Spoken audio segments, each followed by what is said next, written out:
आभिमुख्य जय श्री सिद्ध बलदेवजी जय महापुरुष भोले बाबा आभिमुख्य यह गोटे सचेतनता कार्यक्रम जो कृषि क्षेत्र में जलर सुबंटन परिचालना संबंधी एक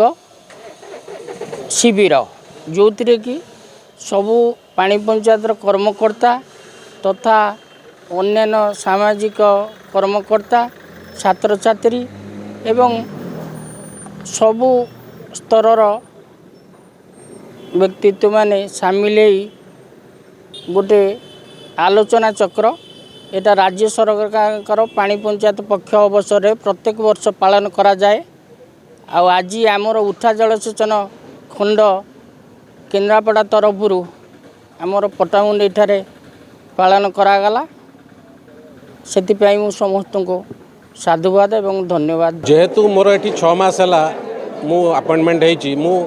होलिया मीटिंग पानी पंचायत प्राय 1500 पानी panchayat lift irrigation under president secretary को एकत्र भाव देखा करी सेटा मोर सौभाग्य एवं आगामी दिन में से माने केमती सुषम रूप से जल बंटन करें तापाई व्यवस्था अच्छी से स्प्रिंकलर 5 ରୁ 6 हज़ार टंका भितर दवाई योजना अच्छी बिहन भी आम दे पारू सब्सिडी रेट्रे सार जोगे दे पारू सुलभ मूल्य घर पाखे तेणु से सब जिनसर प्लानिंग करके अवगत करैली एवं आगामी दिन में एकत्रित भाव आउ एक मीटिंग करी सब समस्यार समाधान करने को चेष्टा कर।